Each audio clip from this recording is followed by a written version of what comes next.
War came to Oksana Balan's village in the Chernihiv region of Ukraine when Russian tanks rolled through as hostilities began in 2022.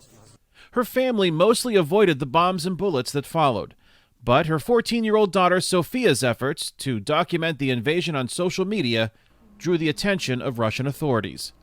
Fearing for their safety, Balan made the difficult decision to flee Ukraine with Sofia, as her husband stayed behind. We understood that we have to do such decision for education of our daughter.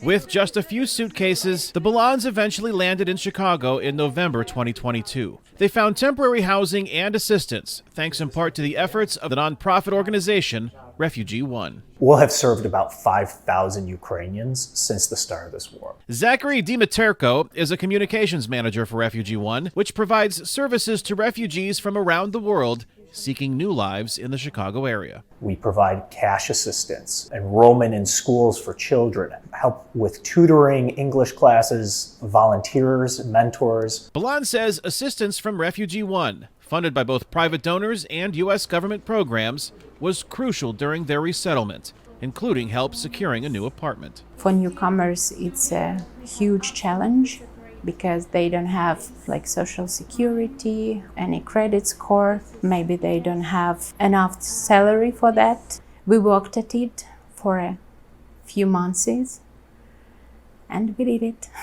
If they hadn't come when they did, their life would probably be very dramatically different. The overall funding package for humanitarian programs and military aid related to Ukraine ended September 30th, the close of the U.S. government's fiscal year.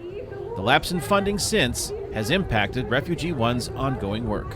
We can no longer even take in or help Ukrainians who are arriving in the U.S. after September 30th. New funding related to overall aid for Ukraine is at the center of continuing debate in the U.S. Congress. It's affecting the war on the front lines, and it's affecting the war that's going on here in Chicago in terms of trying to deal with the situation of people not being able to rebuild their lives in the new country.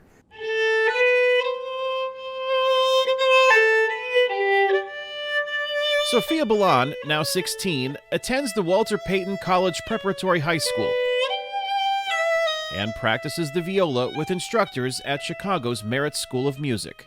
She is grateful for the opportunities she now has, but worries about the political will in the U.S. to continue supporting refugees like her and soldiers still fighting in the country she fled.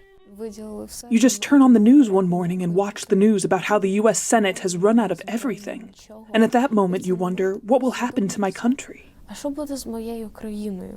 A country on the brink of a grim anniversary, 2 years since Russian forces invaded.